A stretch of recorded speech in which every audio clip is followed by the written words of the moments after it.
He's got an automatic weapon. He's firing out in front of the synagogue. 3410, please send the medics up here.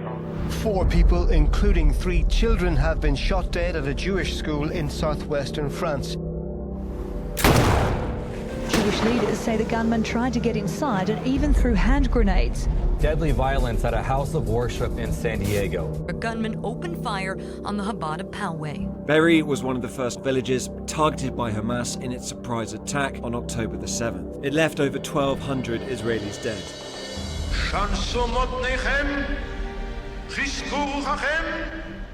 Right now, I think Menachem Begin uniquely speaks to Jews. He believed in the need for the Jews to seize their future.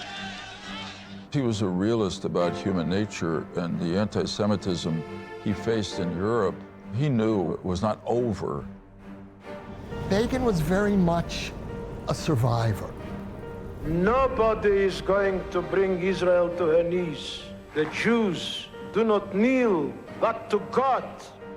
His basic assumption was that the Jews were alone and needed to take the actions alone to defend themselves.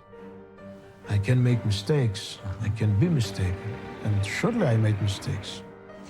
He was a man of profound contradictions, which is part of what makes him so fascinating.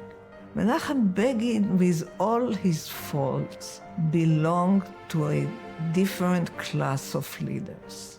He's a symbol of reconciliation. We yearn for peace. We pray for it. Oh, Menachem Begin, it's big story. People are looking back and missing him.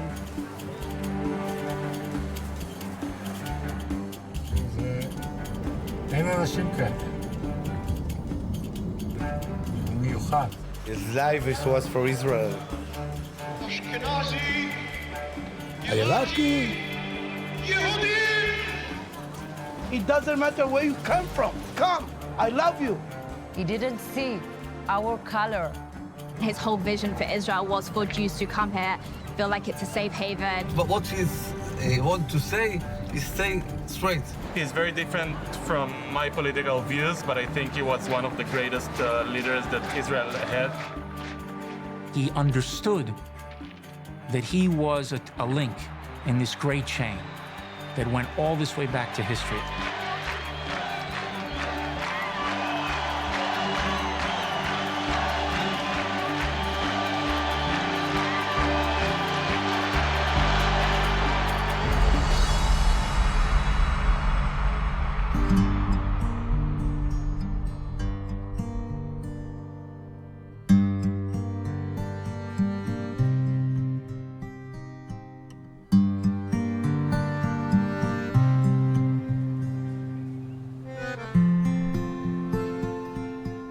As a child, I started with Jewish or Hebrew education.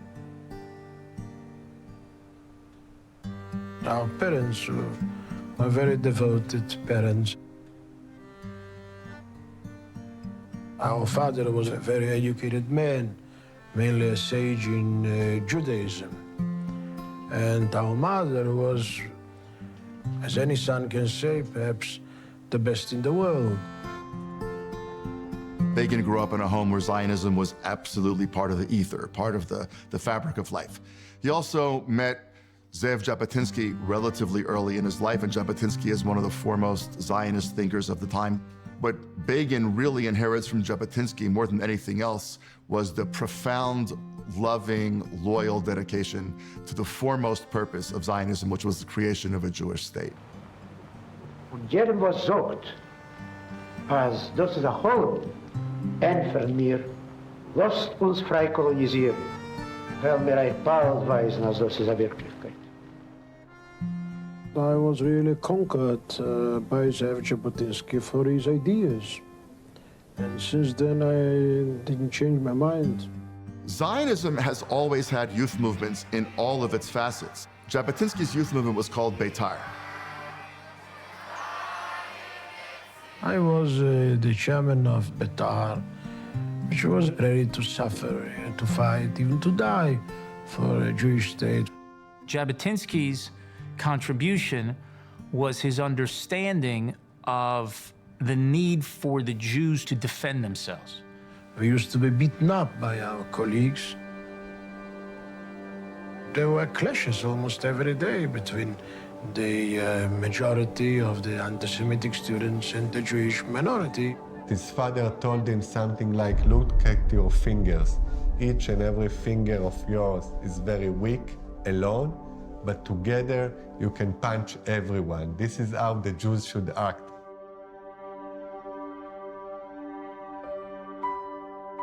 Begin met his wife, Aliza, when he was traveling all around, going to the homes of people, trying to raise money for Beitar. They met when they were very young. He fell in love with her immediately. I found her when she was a very young girl, 17, and at the age of 19 we married. Several months later, the Second World War broke out, and the whole of our world collapsed. The German foe begins its ruthless march of conquest.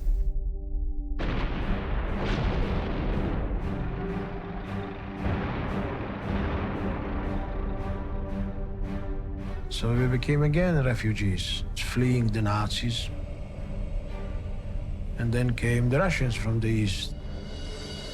I was arrested for my cause, in which I believe with all my heart. No judge ever saw me. There was no trial at all. My crime was called Zionism.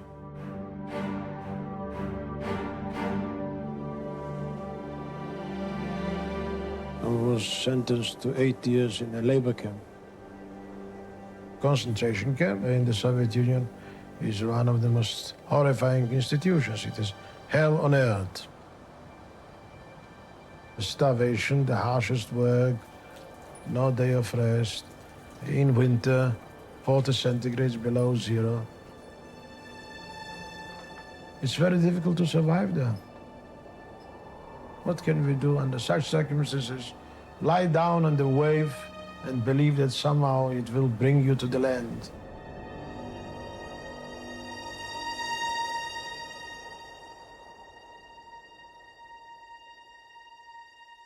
Menachem Begin actually did write a will to Aliza while he was in prison because he did not know that he was going to become free at any point. And she actually smuggled a bar of soap into his cell, and that had 3 letters written on it, O-L-A. It was a Hebrew word, Olah, which means I'm immigrating to Israel. So it was her way of telling him, when you get out, if you get out, don't look for me here, I'll already have gone to Palestine.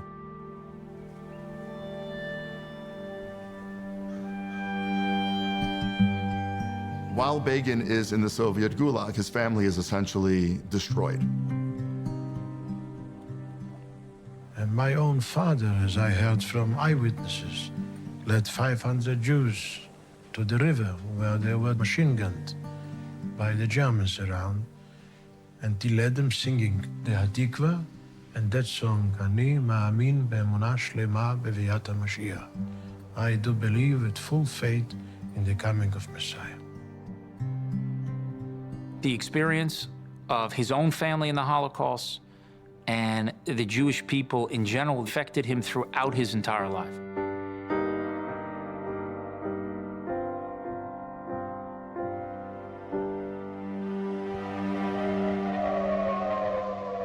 Faith, destiny, it's something that fascinating.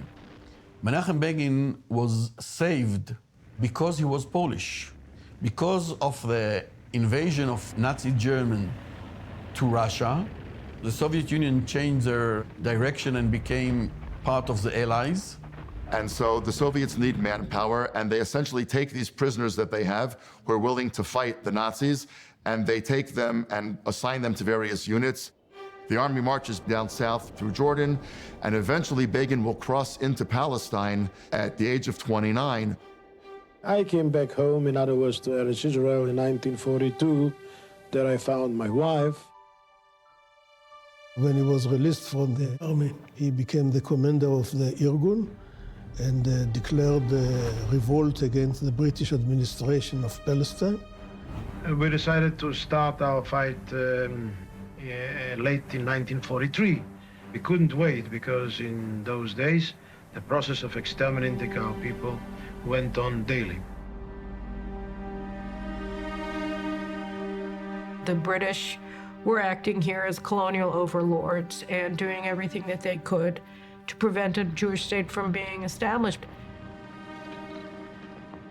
Begin said, as long as the British don't allow the Jews to immigrate to the land of Israel, they are the continuation of the Nazis themselves. When the war came to an end, we started to fight also against British military installations. In the Holy Land, violence continues. Members of underground organizations blow up the Cairo-Haifa Express, carrying 250 British troops among its passengers. I just turned 15 when I first heard the name of Menachem Begin, and he's fighting the British. And I says, wow, we need some fighters, because we were, I'm saying it mildly, depressed right after World War II. And we were actually a defeated people. But when I heard someone in Palestine is fighting, I said, wow, that's my person. And he became a hero at that time. He had charisma, he had the faith in his convictions, and he had a very clear worldview of the way that things are supposed to go. There was a battle within the Zionist movement about what was the best way to gain sovereignty. And one camp was more accommodationist. Let's work with the British, and as we get power transferred to us by them.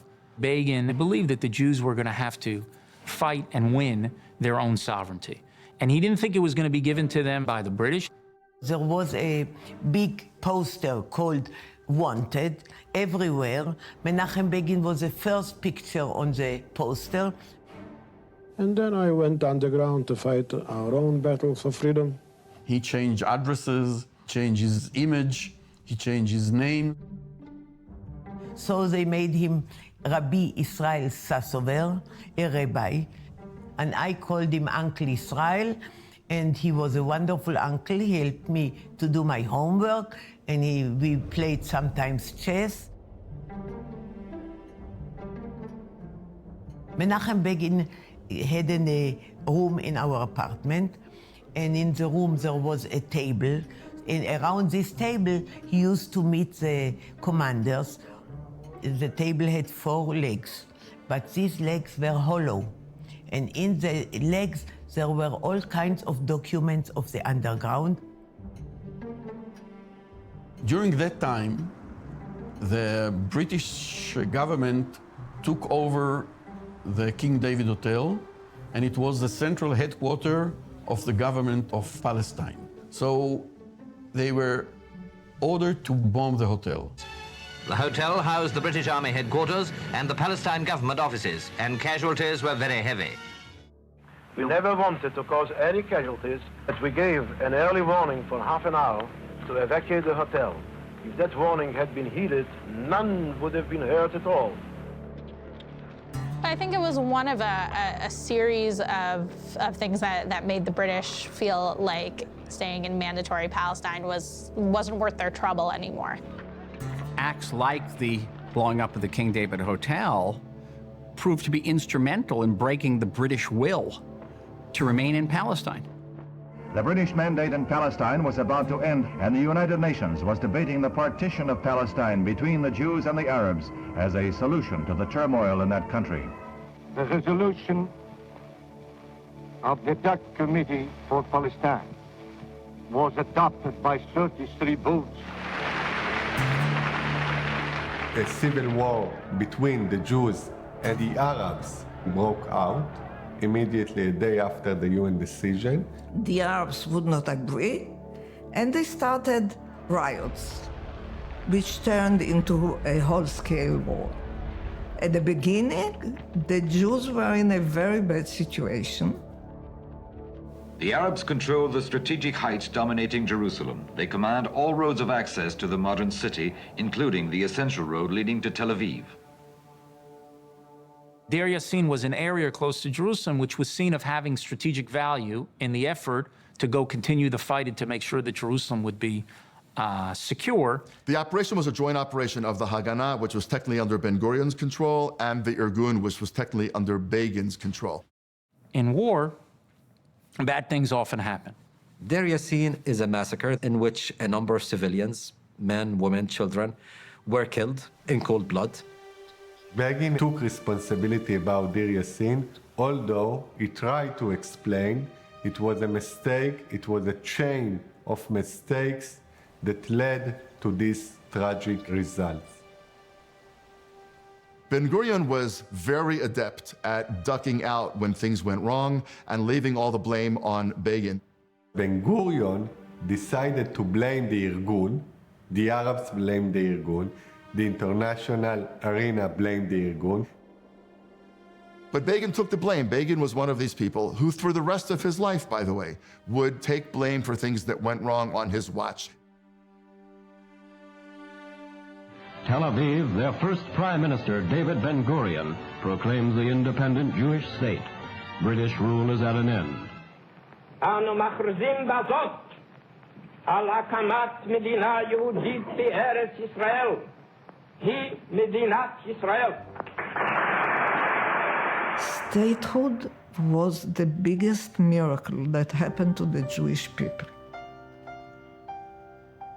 Almost an unexpected miracle. Ben-Gurion, he was charged more than any other person to establish the Jewish homeland. At that point, almost all the world was against it. He rose to the occasion and declared a state. And immediately, 5 Arab armies invaded Israel.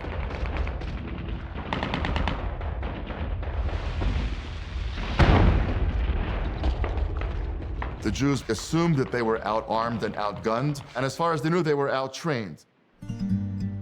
The Altalena was a ship which the Irgun organized to bring into Israel weapons and with Holocaust survivors.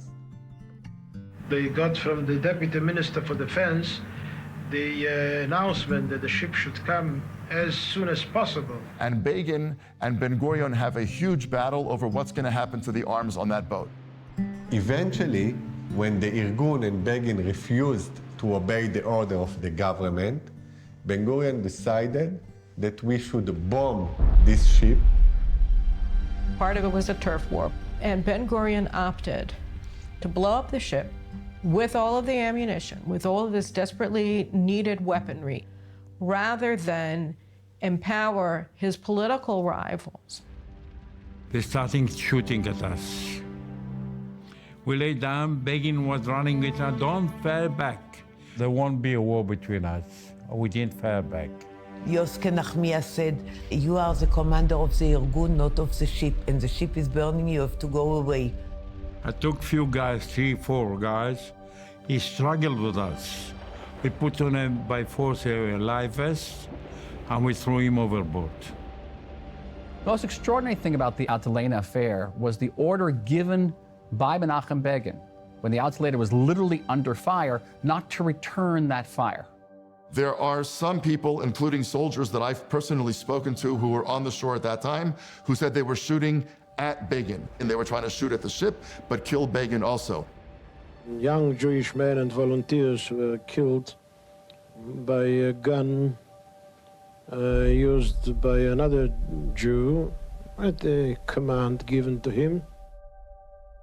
And what goes down in Israeli history, generally, as an act of a vision of courage, of humanity, of Jewish solidarity, not to begin a civil war among Jews. But on that day I cried because of the horrible event.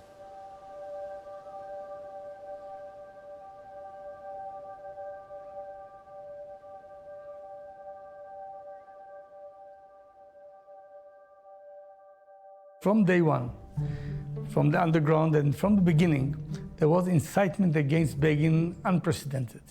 Ben-Gurion, the prime minister, was very effective in a very, can I say, ugly way in delegitimizing Begin personally and the party. Begin and Ben-Gurion were like the biggest enemies of the Israeli politics. Ben-Gurion was afraid of Begin. Why? He grasped immediately Begin's political potential. I remember reading about, how intransigent he was and what kind of a fascist terrorist and a right-wing fanatic and all the descriptions about him. Menachem Begin never bent the knee. He never bent the knee in his personal life, but also in representing Israel. He would never have Israel bend the knee to the powers of the world. והכסף שלכם הוא דרוש לנו. יש פה ברוך השם יהודים גאים שיכלו לקבל את הפיצויים. הם סירבו! איננו רוצים כסף גרמני! He didn't want to take reparations from Germany. And he was right, as far as I'm concerned. We paid with blood. Begin said that is an insult to the memory of the Holocaust victims. To sit down as equals with the Germans, that's immoral.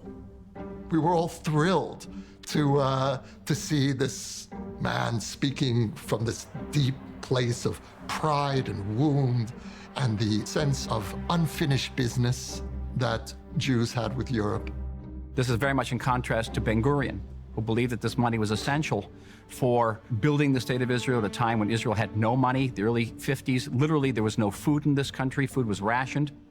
And Ben-Gurion thought that there was historic justice, that money from Germany would help rebuild the Jewish people in their homeland after the Holocaust. And Begin lost the battle.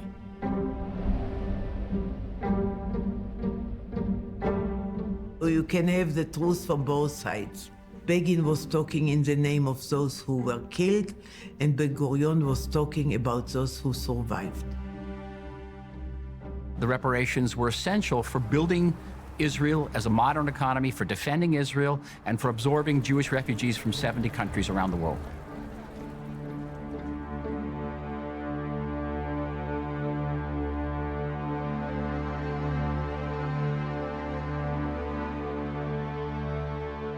Menachem Begin spent 29 years in the opposition. The prime ministers up until then were basically all from the same side of the political map. He did not want to change his basic principles in order to get elected. He had a vision for the country, for the people, and if he can't get this vision through in election, he will stay in the opposition. שלום, שלום ידידי. שלום, טוב לראות אותך. הוא מחזיק מעמד, הוא איש צעיר. זה שייך חבר גייג. שלום לשייך. During the time that Begin was in the opposition, he very strongly advocated for the civil rights of Israeli Arabs and to stop what was military rule over Israeli Arabs. إن شاء الله السلام بيجي عن قريب وبيستمر بالأمن وما فيش يصير فرق بين عرب ويهود. Asserting your sovereignty doesn't mean that it has to come at the expense of people who are not Jewish who live with you. It means that you give them the same respect as you give to the Jews. And that was always something that was very clear inside of Begin's idealism and the way that he viewed the world. Begin represented an inclusive Israel. ואנחנו יחד באהבה, באמונה ובמסירות נבנה את ארצנו. כן יהי רצון.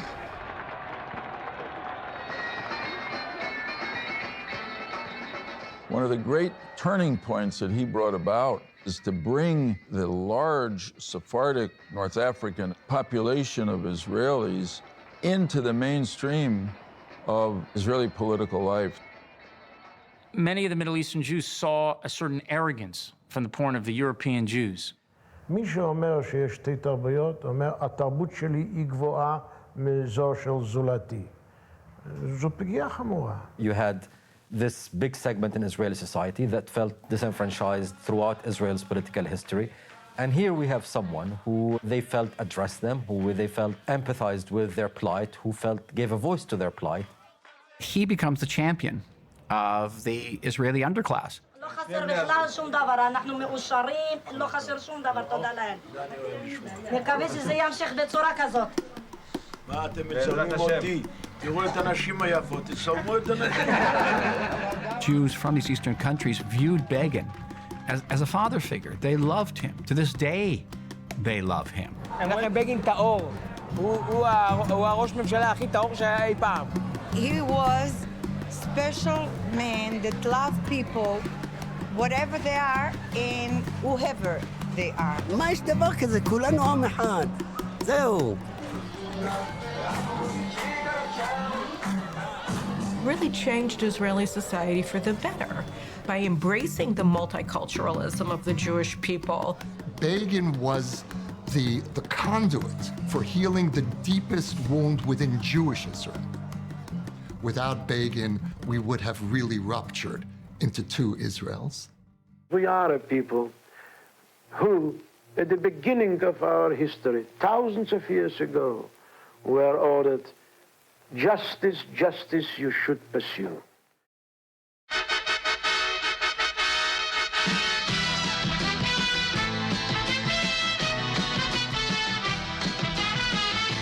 כוח אחד, הליכוד.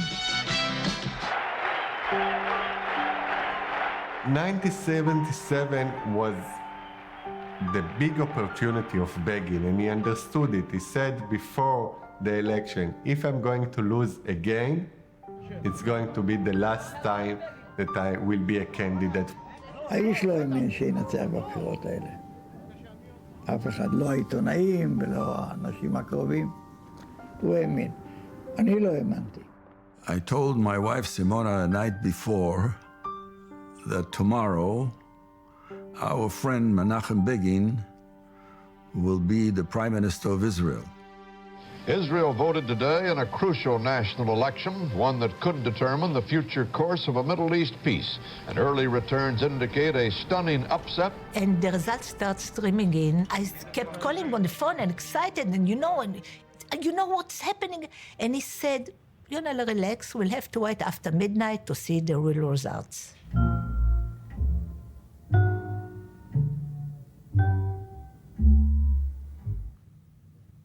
מחלקת החדשות מגישה משדר מיוחד לסיכום תוצאות הבחירות לכנסת התשיעית. כן, כנראה לא פחות מאשר מהפך.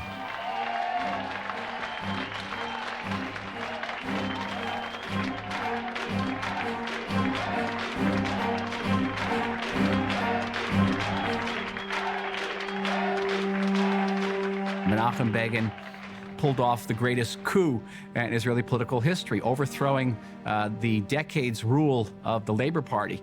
תודתי הראשונה ניתנת לאשתי, שעליה יחולו יותר מאשר על כל אדם אחר עלי אדמות. And I remember so many times when she was present when he gave speeches, and he would always introduce his wife, first thing, and he would quote from the prophet Jeremiah. דברי הנצח הללו, בשינוי גרסה, וזכרתי לך חסד נעורייך, אהבת כלולותייך, לכתך אחרי במדבר, בארץ זרועת מוקשים. Now the party whose roots lie in Jabotinsky and in Begin is the dominant party. In that one moment, Israeli politics are changed forever. מתוך לב מלא תודה והוקרה, מתוך ידיעה שאנו עומדים לשרת את עמנו בכל ליבנו ובכל נפשנו. After 29 long years in the political opposition, Menachem Begin admitted that he himself was surprised by the size of the vote that suddenly made his right-wing party the biggest party in Israel. I was on Air Force One coming back with the president from a trip, and I went to see President Carter in his cabinet, and I said, I think we have a very different situation in the Middle East. We have a very different prime minister coming up. Chances are the Americans will learn to deal with Begin once they understand that he is a very tough man who's waited a long time to get where he is. The Arab states saw this as disaster, saying negotiation with him would be impossible, and they predicted more war. For me and for most Jordanians, Begin was just another Israeli prime minister, one who was defined to a large extent by his history in the pre-state militias that existed, his history that included a lot of violence against the Arabs and against the Brits. So his image was extremely negative.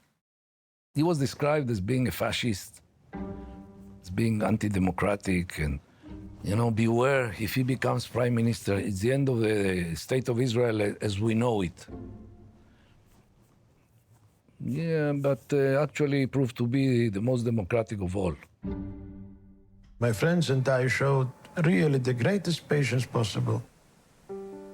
Oppositions, for such a long period, usually disintegrate. We did not.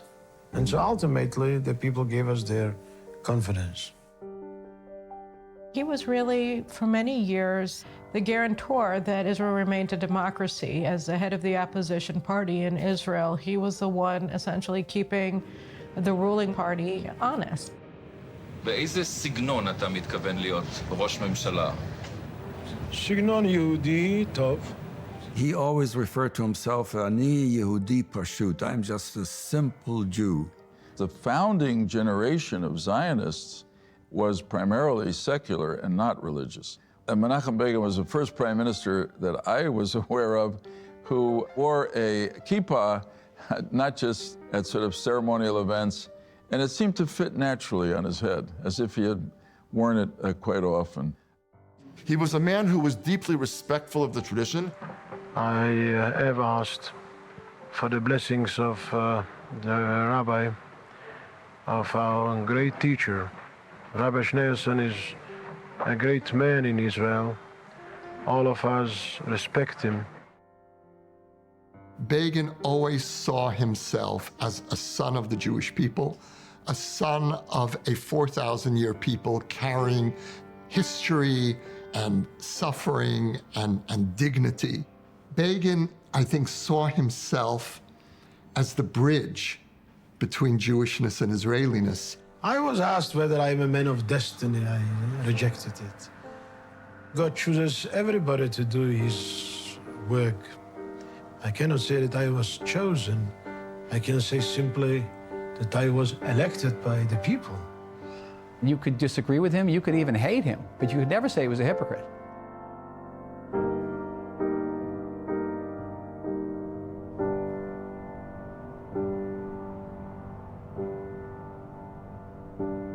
After the Six-Day War, there was a disagreement among Israelis about the future of the territories that we took from the Arabs.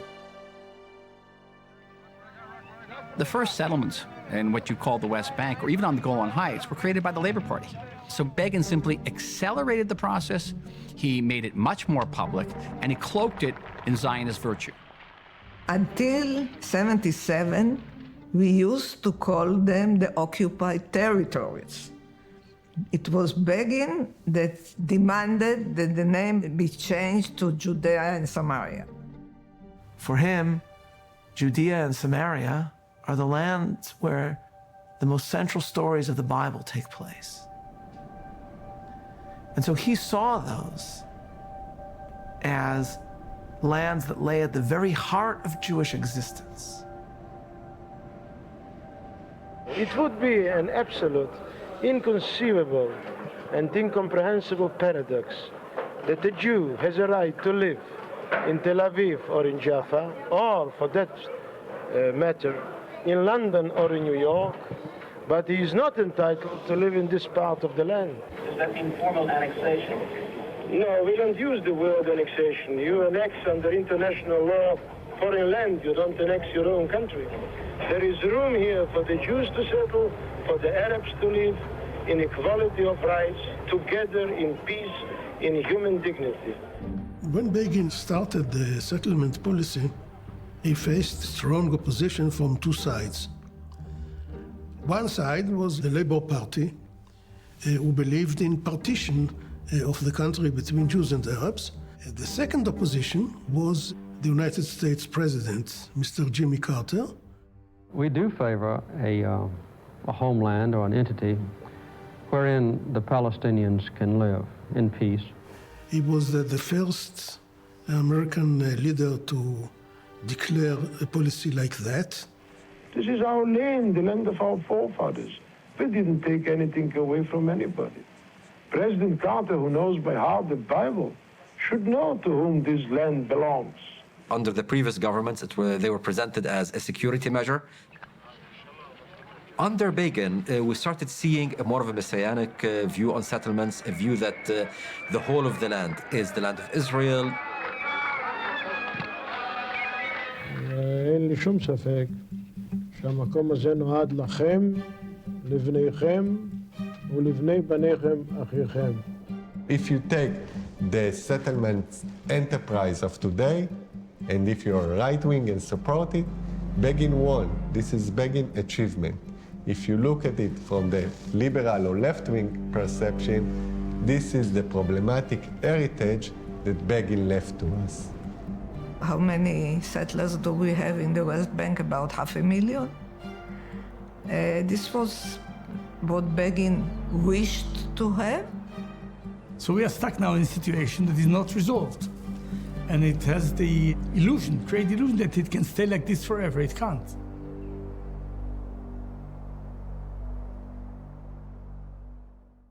Israel simply couldn't say no, but a number of other countries did. These 66 refugees were in peril off the Vietnamese coast in a sinking fishing boat with no more food or water. We shall give them all the hospitality to which we are used since the days of old Abraham, our father.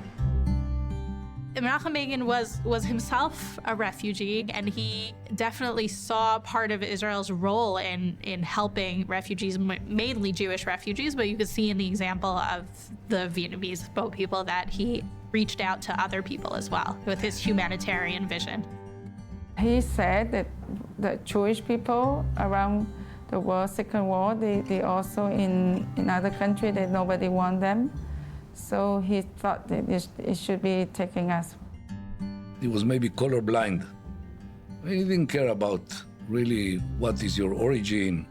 One of the first things he did as a prime minister was to bring the Ethiopian Jews to Israel. Just like that. We always talk about him. He was a hero in my home, in my house, for my parents, for all the Jewish Ethiopian community. And here you have Ethiopian Jews that seem to have been cut off from much of world Jewry. And Begin is reaching out to help them fulfill their dream of return. He was the first prime minister that recognized the Ethiopian Jew as a brother, as a sister, as a part that will never be separated from Am Israel. We say a mensch. You know mensch? I don't know how to translate that into English. Mensch is a real human being, you know. He cares about others. My name is Anatoly Sharansky. Well, you see, I am 3 years old refusing. It means that for 3 years already I am fighting for my right to live for Israel. The state of Israel had an ongoing effort to keep the Jewish flame burning among Russian Jews, and Begin was part of it. I have to think if there was another Israeli prime minister who spent time in a Soviet prison. Probably not. He connected to that struggle to free Soviet Jews in a very deep and profound way. אחד מהנאשמים ברוסיה בריגול למען ארצות הברית הוא בעלי, שביקש לעלות ארצה לפני 5 שנים וקיבל סירוב. כל הזמן עוצרים אותו, רודפים אחריו, רק מפני שהוא רוצה לעלות ארצה, רק מפני שהוא יהודי. כזאת עלילת שקר, ושזה קשור לכל היהודים בברית המועצות, זה סכנה ליהודים. אז התחלנו ממש להתארגן למלחמה ארוכה נגד ההאשמה הזאת. So I called upon parliaments, governments to intervene and to flood the Kremlin with cables demanding the release of Sharansky.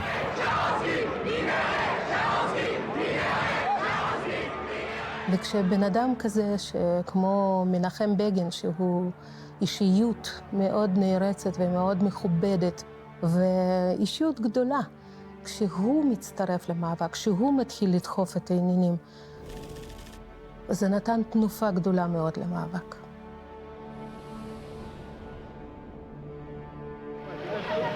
For Anatoly Sharansky, a lifetime's dream come true, freedom in Israel. With him, his wife Avital, who fought for 12 years to bring her husband to the West. מנחם בגין הוא היה ידיד ובן אדם שמאוד דאג לנו, וגם הוא היה ראש ממשלה שלי.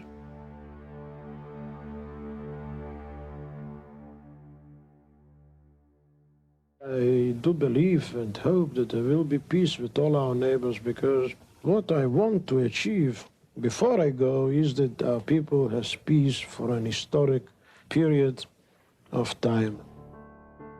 Leadership is not doing what your voters like. This is easy. This is being led by the voters. Leading the people means taking them where you think is right, convincing that it's right, even if they wouldn't have done it otherwise. The peace with Egypt is such a great example. For Begin, the idea of having peace with Egypt was extremely important, because Egypt was the strongest and most dangerous country to Israel. They didn't want to attack us anymore. It was destroying their economy.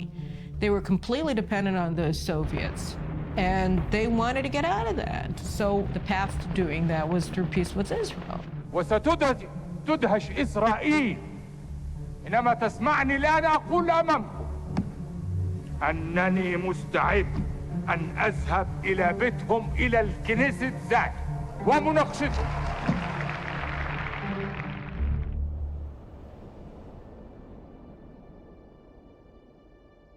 And Begin said, I have wonderful news, he says.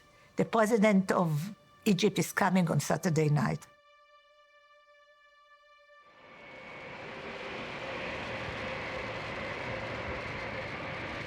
They had doubts until the very last second. There was an Israeli security unit that was in Ben Gurion airport preparing for the possibility that Sadat would not be on the plane, but rather a suicide group that will come and shoot the Israeli receiving committee. And then the doors opened and he stood there. It was unbelievable. What can I tell you? It's a once-in-a-lifetime experience.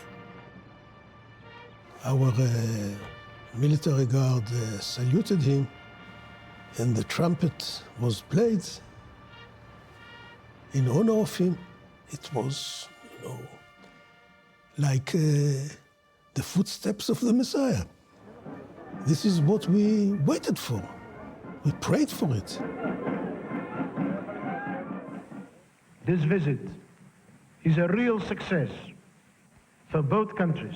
Sadat surprised all of us by offering to go to Israel.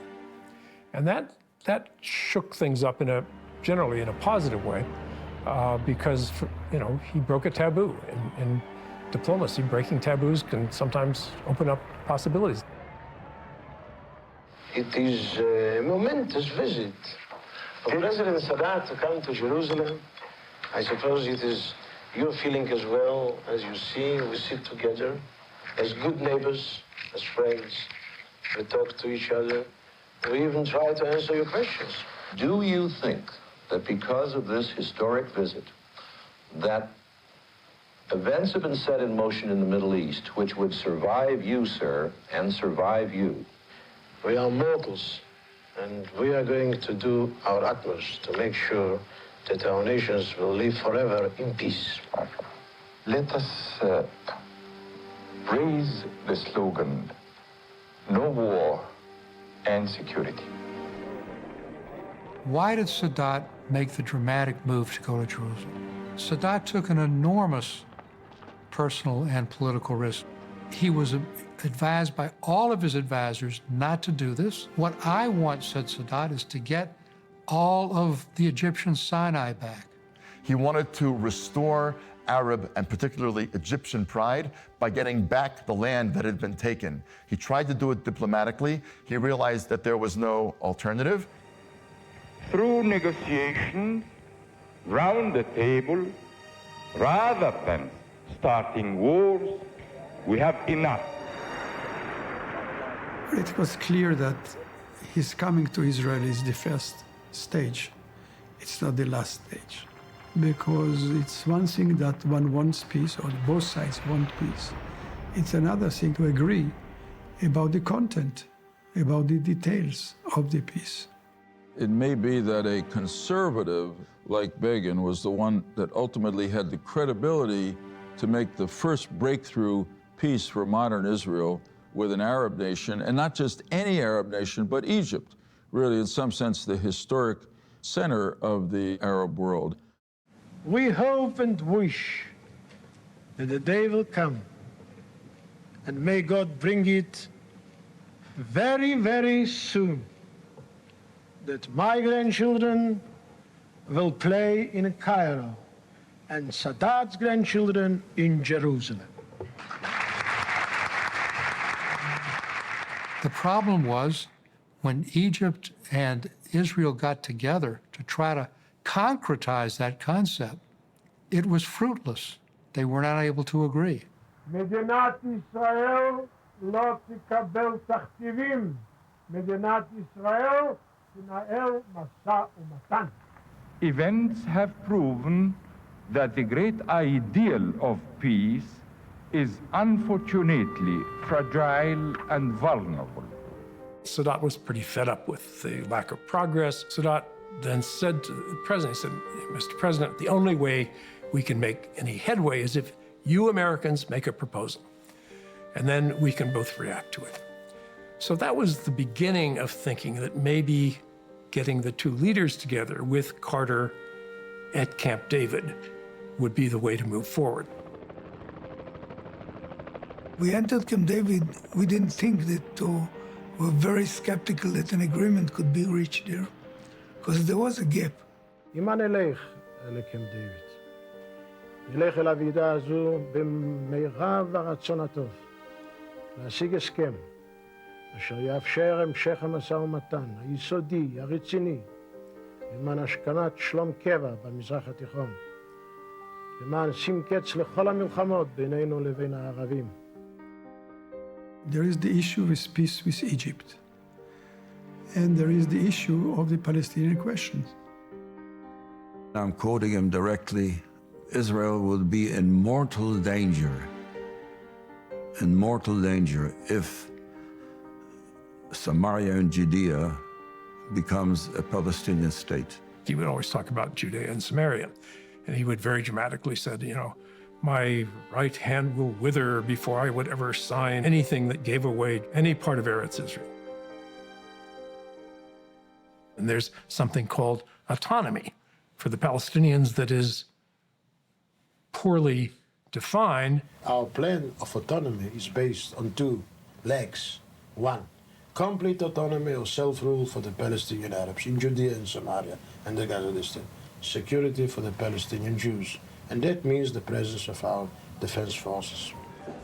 Autonomy means that you will be able to govern yourselves in your municipal affairs, your cultural affairs, your educational system. We won't interfere with your way of life, but all of this land will be under our governance. So the idea was to give Palestinians in the West Bank and Gaza some self-rule authorities without recognizing their national rights. But at the end of the day, Begin made decisions on the big issues based on his own sense of negotiations, his own strategy, and his own red lines. The Egyptians went out of their minds because Begin was so adamant in checking every full stop and every connecting word in the peace documents that they signed. The Egyptians were notorious in that respect too, but compared to Begin, they were pussycats. He tended to lecture constantly on the Holocaust, on the history of Jews, on the oppression of Jews, on the history of Israel. Carter was very patient, but I had known him well enough. He was biting his tongue an awful lot. I think that the events of World War II generally, and the Holocaust especially, is a factor that influences every Israeli, and of course every Israeli leader. All of us are operating under this shadow. There is no Menachem Begin without the Holocaust. And Begin, in some sense, never left Europe, never left those whom he had tried to save. We waited in the Blair House for him to come out of Camp David. And he was there 13 days. He said he felt like in prison. He said, how many times do I tell the president, Mr. President, Jerusalem is not negotiable. The Jerusalem is one city, the capital of Israel, indivisible, and this position of Israel is not going to be changed. But Jerusalem is the eternal capital of the state of Israel, and so it will be, whether recognized or unrecognized. At a time of very high tension between Carter and Begin, and they sort of brought the worst out from each other. Carter oftentimes was very tough and confrontational because of the advice that our very wise Ambassador Sam Lewis gave. And that is, we would get more out of Begin with honey than with vinegar.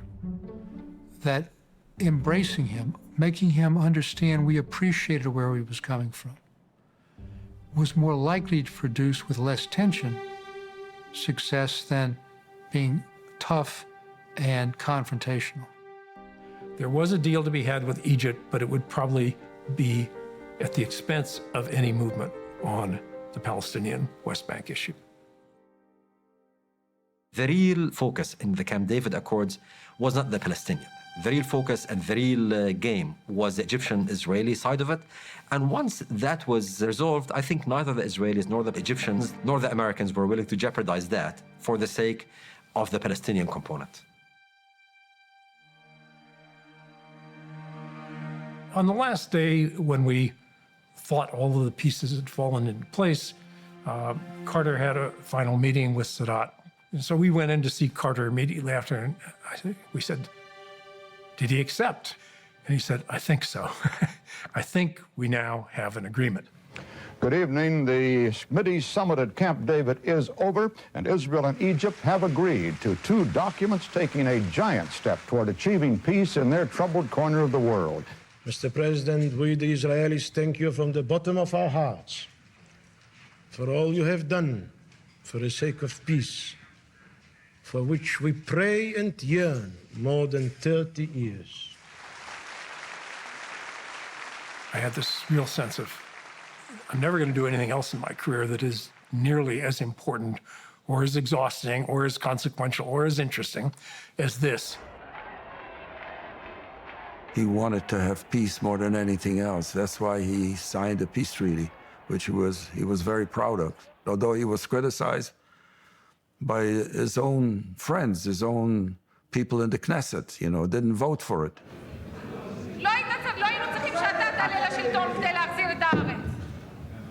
Mr. Prime Minister, do you have any fear that the Knesset may vote against the withdrawal of the settlements in the Sinai? I really can't say. Everybody will decide whatever the parliament or the Knesset decides, we shall carry out their will. This is democracy.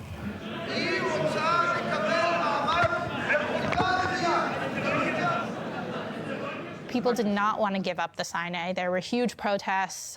It was a political dispute within the right wing in Israel. It was a very divisive time in Israeli history. The man was criticized, begging, you give Sinai 2.5 times Israel in terms of land for a piece of paper. What are you doing? Believe me, that question of the settlements in northern Sinai, to decide to remove them, is perhaps the deepest pain in my heart. I will carry it with me to the last day of my life. Yamit was doomed.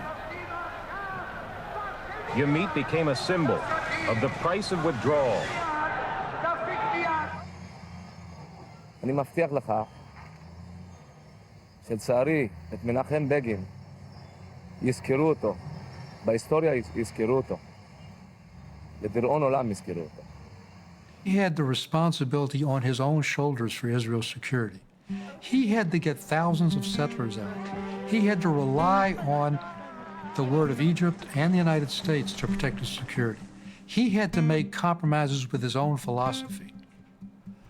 And he did so because he wanted peace. It was heart-wrenching for him, but this is a decision which a prime minister is elected to be, to make the hard decisions, not to build his next coalition or to see how he's going to win the next elections. You were chosen to make decisions, popular or not. That's your responsibility, and that's what he did. כן, יש קשיים בשלום, יש. יש מכאובים בשלום, יש. יש קורבנות למען השלום, יש. כולם עדיפים מקורבנות המלחמה. את זאת אני מכריז, מי שעמד בראשו של ארגון לוחם. הוא מאוויינו השלום.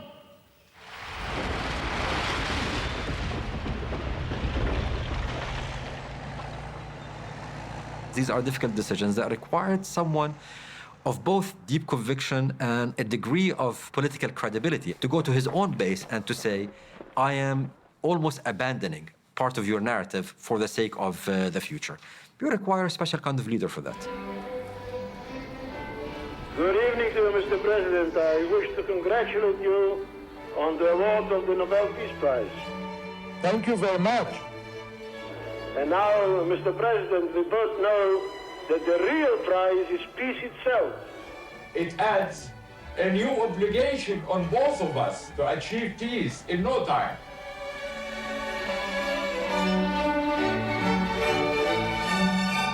Nation shall not lift up sword against nation, neither shall they learn war anymore. No more war, no more bloodshed. We shall negotiate and reach agreement. A lot of the Arab world was not ready for the Camp David Accords. Sadat knew that in an extraordinarily courageous, principled, and I'd say wise act of leadership, Sadat nonetheless went forward and broke the barriers between Egypt and Israel. Right after Camp David, Egypt was boycotted by all of the Arab countries. The Arab League headquarters was moved from Egypt to Tunisia. He faced tremendous domestic opposition. Yes, many supported it in Egypt, but many opposed it, particularly the Islamists. And ultimately, he paid the ultimate price. Anwar Sadat, dead at the hands of assassins who attacked him and his official party on the reviewing stand of a military parade in a suburb of Cairo this morning, shortly after 7 o'clock. In Israel, Prime Minister Begin has issued a statement saying, I lost not only a partner to the peace process, but a friend as well. Prime Minister Begin said the peace process will continue, as Sadat would have wished. President Sadat was murdered by the enemies of peace. The people of Israel share in the mourning of the people of Egypt.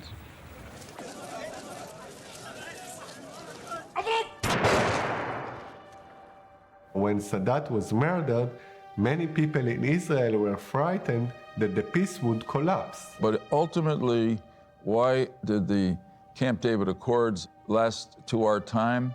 Because really, it was in the interest of both countries. A peace treaty that many Israelis were very dubious about has proven to be much more resilient than anyone might have imagined back then. Peace is the beauty of life. It is sunshine.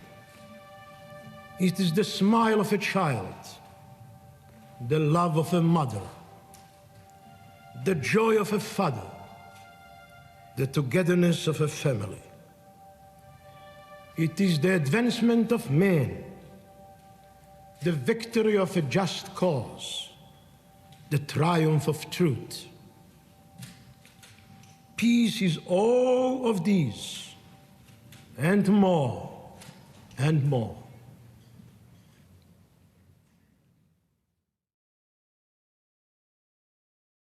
There won't be another Holocaust in the history of the Jewish people. Never again, never again. Begin deeply believed that the Jewish people faced existential threats, that the threats to Israel's existence were real, and that as the Prime Minister of Israel, he would reserve the right to defend Israel at extreme costs against such existential threats. When Saddam Hussein comes to power, he's very open that he's going to destroy Israel. Saddam Hussein understands that he's not going to be able to destroy Israel with conventional weapons, so he decides that he will get a nuclear weapon to destroy the Jewish state.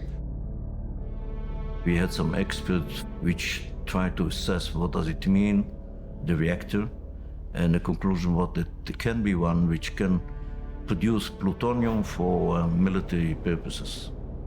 The option was either to accept the existence of a nuclear weapon or to bomb it. There were many risks. The risk that it could go wrong and that our pilots could get shot down. They could be tortured by them. It could have been a disaster.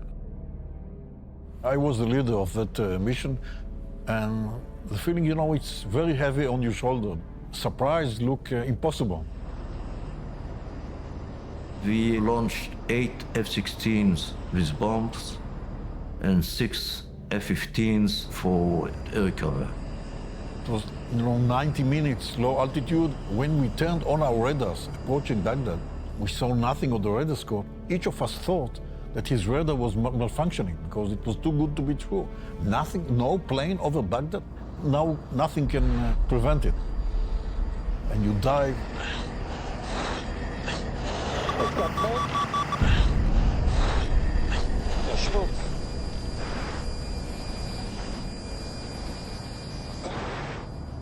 Then we got the call sign which said Charlie, means all of us safe, the target distracted, we are on the way home.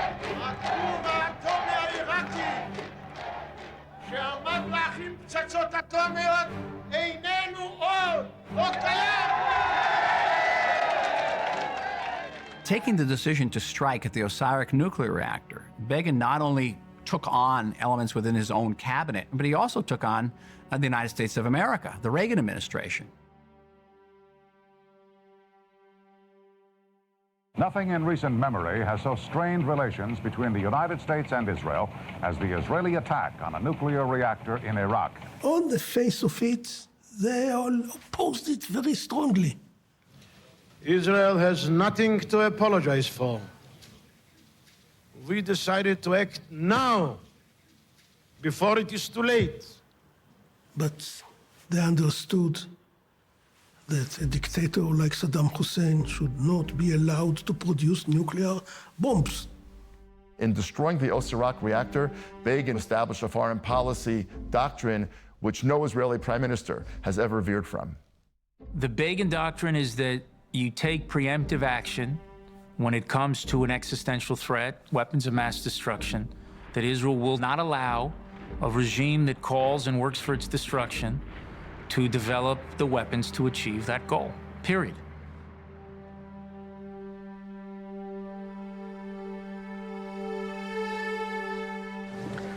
Eight Israelis in the northern border town of Kiryat Shmona were treated for shock and minor injuries this morning after Palestinian gunners, for the 5th straight day, fired salvos of Katyusha rockets from positions in Lebanon.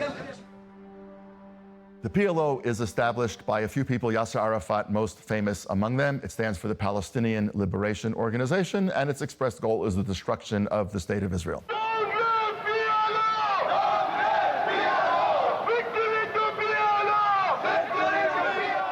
The PLO had set up a state within a state inside of South Lebanon, and there was a Lebanese government that wanted Israel's help in getting the PLO out, and the PLO was attacking Israel.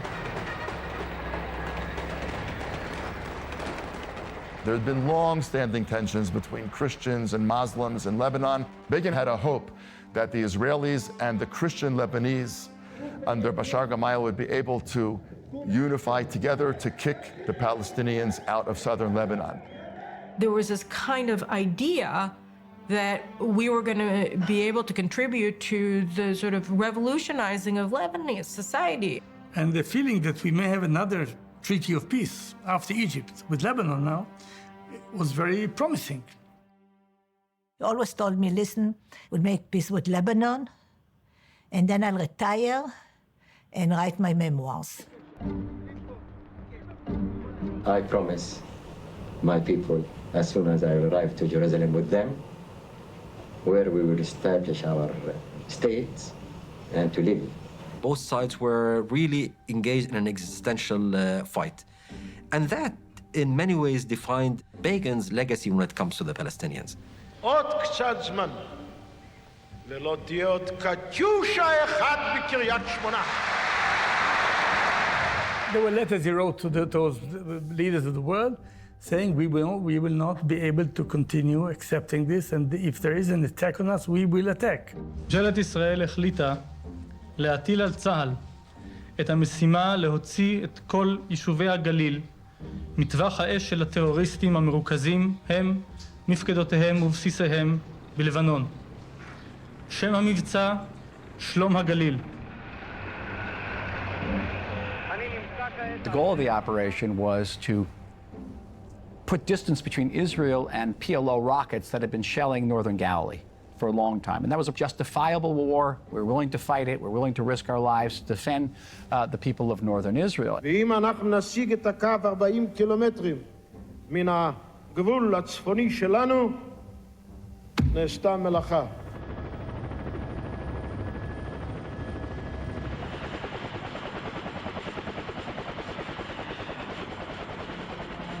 And then word began to filter to the home front that what's happening on the actual front is different from what the government is telling us. That the government is going far deeper into Lebanon than it initially said it would. Arik Sharon, as defense minister, had basically, the perception was that he had wound Menachem Begin around his fingers and got him to agree to a much larger operation in which Israel, in conjunction with Christian Lebanese militias, would go all the way to Beirut.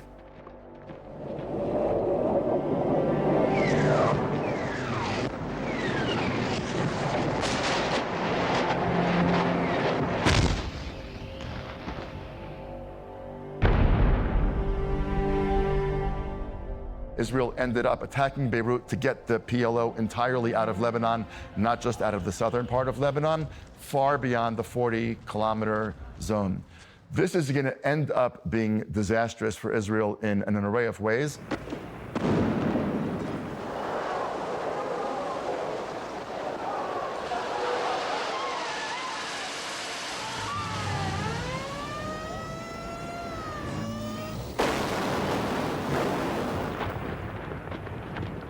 Across Israel, more than 50 families buried their dead today as Israeli newspapers and politicians questioned the continued presence of Israeli forces in Lebanon, an involvement that is increasingly taking on the rhetoric and overtones of the war in Vietnam, Israel's quagmire. כולנו משתתפים באבלן של המשפחות אשר שכלו את יקיריהן. אין בשפת אנוש דברי נוחם. המקום ינחם אותן בתוך שאר אבלי ציון ולוחמי ירושלים. Every casualty which fell, it was for him heartbreaking. We came to such a level that we were afraid to tell him about every casualty.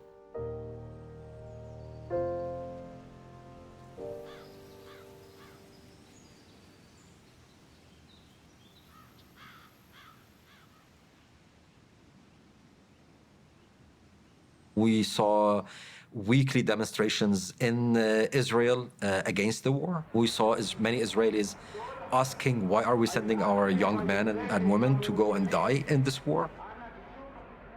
There was a demonstration near his home, near his official residence, Every day they change the number of the total casualty that Israel had.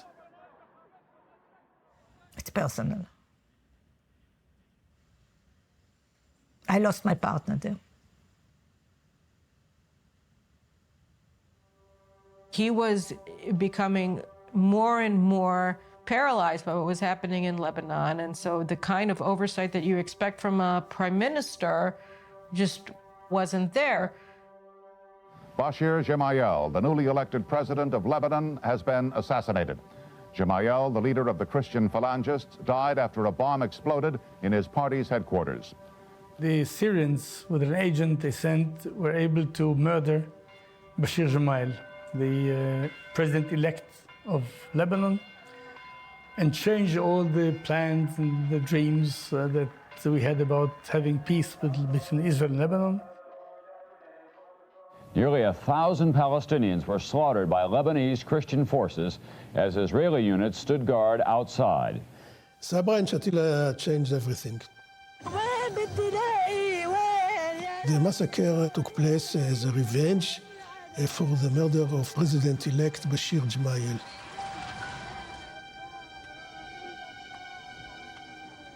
Governments of the world and the international press today were scathing in their denunciation of the Beirut massacre, and Israel got much of the blame for the slaughter because of its passive role. כשהסכמנו לכניסת הפלנגות למחנות המחבלים נאמר להם במפורש, הודגש בפגישות התיאום שהפעולה היא נגד מחבלים ואין לפגוע באוכלוסייה אזרחית ובמיוחד נשים, ילדים וזקנים. Any army that let those militias into the Palestinian refugee camps had to bear responsibility for it. We understood that. Our leaders, certainly Arik Sharon, should have known that. These demonstrators in Jerusalem question the legitimacy of a government that refuses to answer for its own actions. It's become a political issue as well as a matter of conscience. לא בלב קל.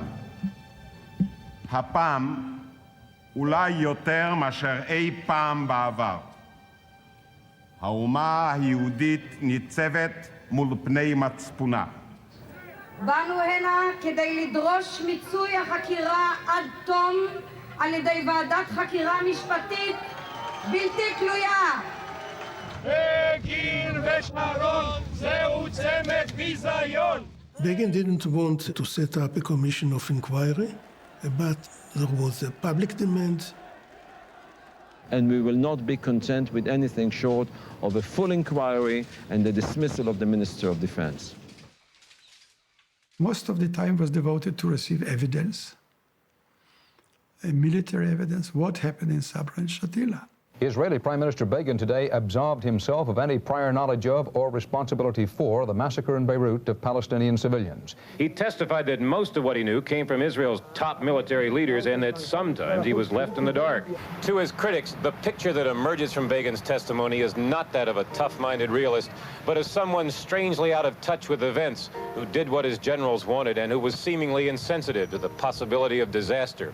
Well, the immediate blame goes to Arik Sharon, but in Israel, as in the United States, the buck ends with the leader of the country. And certainly, Menachem Begin held the buck.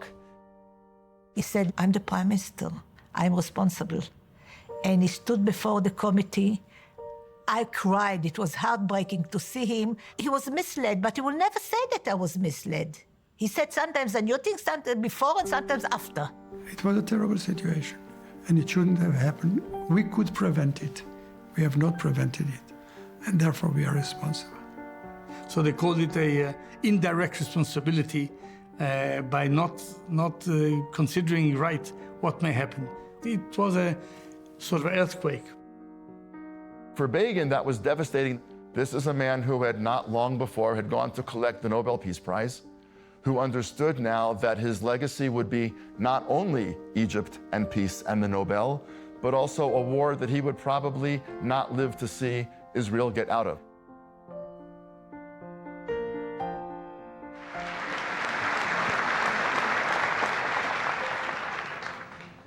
And the last remark, ladies and gentlemen, will be absolutely personal.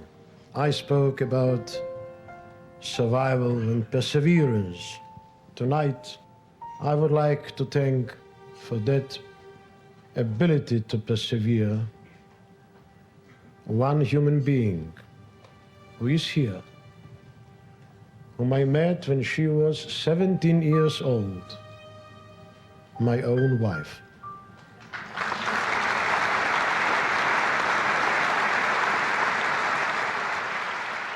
Aliza was, in a way, a cornerstone for Begin. She supported him, she went with him through all the hard time in the underground, in the opposition. It's not easy. He had to go on a visit to Los Angeles, and she was already in the hospital. And he said, I'm not going. I'm seeing her. He said, I'm not going. He said, no, you have to go. You have to go. And he, with a broken heart, said, okay, I'm going. And we were there in the room when he was in Los Angeles when she died. And to this day, I cannot forget the sound, the weeping.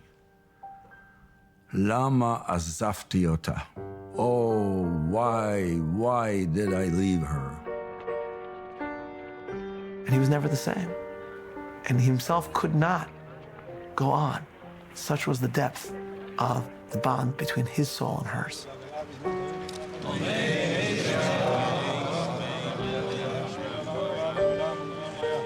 He was completely broken. They couldn't live without each other. When she passed away, it was for him heartbreaking, absolutely.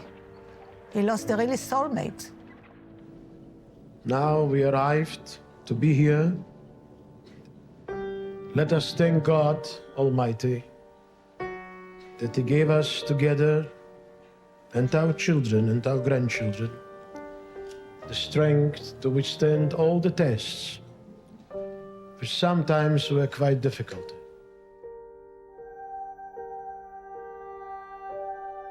She created for him an environment that supported him. When she died, he felt alone.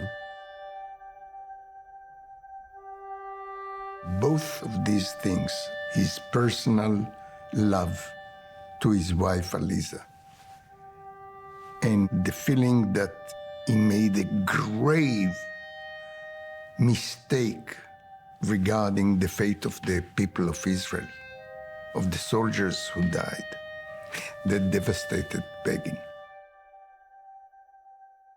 Israeli Prime Minister Begin announced his intention to resign today after 7 stormy years of leading the Israeli government. Begin reportedly said he wants to quit because he is not functioning as a man with his responsibilities should.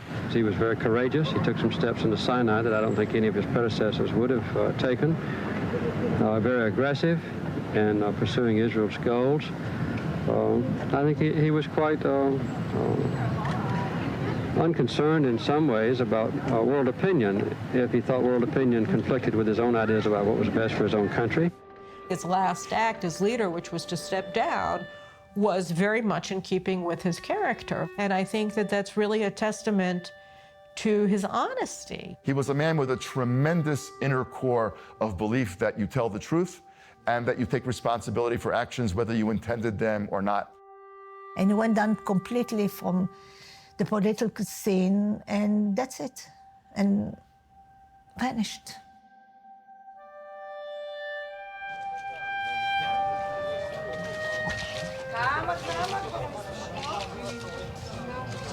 מדוע לא יצאת מביתך כל השנים האלה, בגין? מדוע לא יצאת מביתך כל השנים האלה? מדוע? לא יצאת מביתך במשך 8 שנים. מביתי יצאתי, אבל לעתים רחוקות. מדוע? מדוע, מר בגין? מדוע?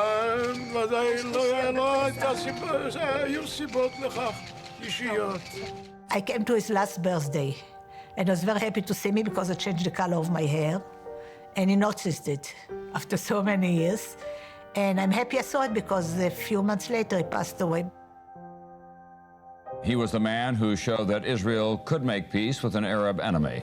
Former Prime Minister Menachem Begin died after suffering a heart attack last week. He was 78 years old. Oh my gosh, it was, I cried like a baby. That's why I feel it was very, very sad for us, very, very sad. Israelis came by the thousands to Jerusalem today, clamoring to be near Menachem Begin for the last time. There were thousands of people there, running, really masses. And it was really so suitable for him that all the people, everybody who loved him, everyday people came to the funeral. That's how he wanted it.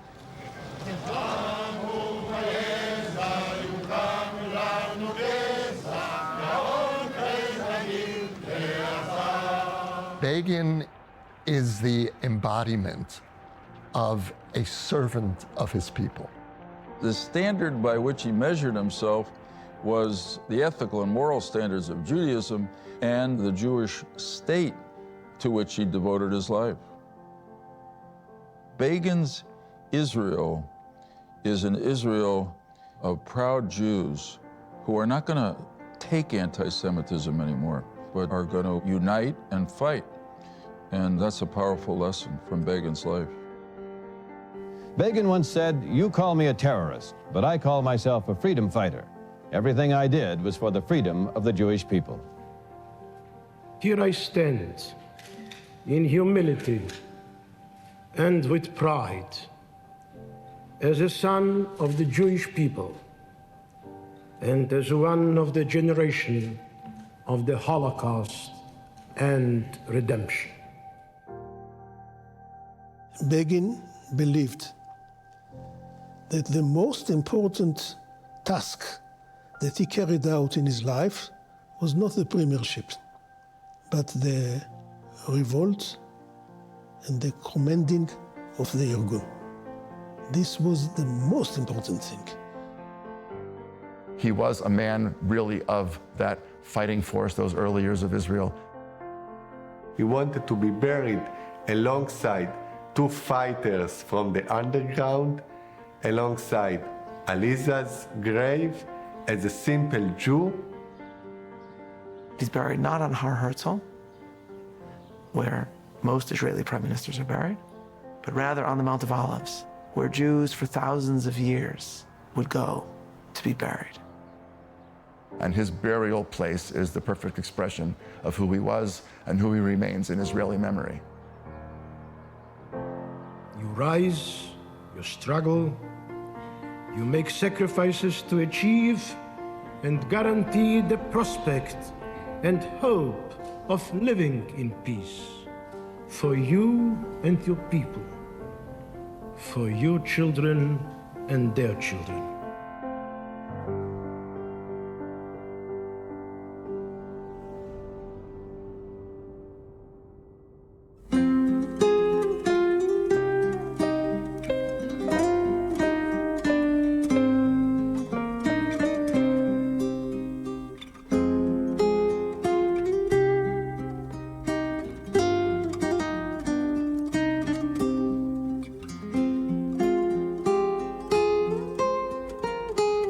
When the day comes, I ask that you read to my dear ones, to my friends and comrades, this request. I wish to be buried on the Mount of Olives. Next to Meir Feinstein and Moshe Barazani. I thank you. And all those who will act. To fulfill my request. Yours with love, Menachem Begin.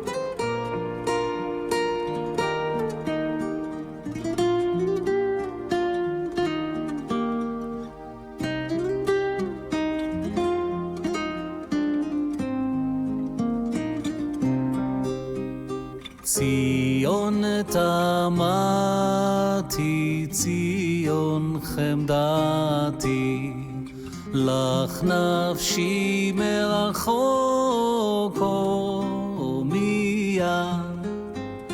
תשכח ימיני, אם אשכחך יפתי, עד תתרבו קברי עלי פיה. ציון תמתי, ציון חמדתי, לך נפשי מרחוק מיד. תשכח אשכחך יפתי עד תתרבור קברי עלי פיה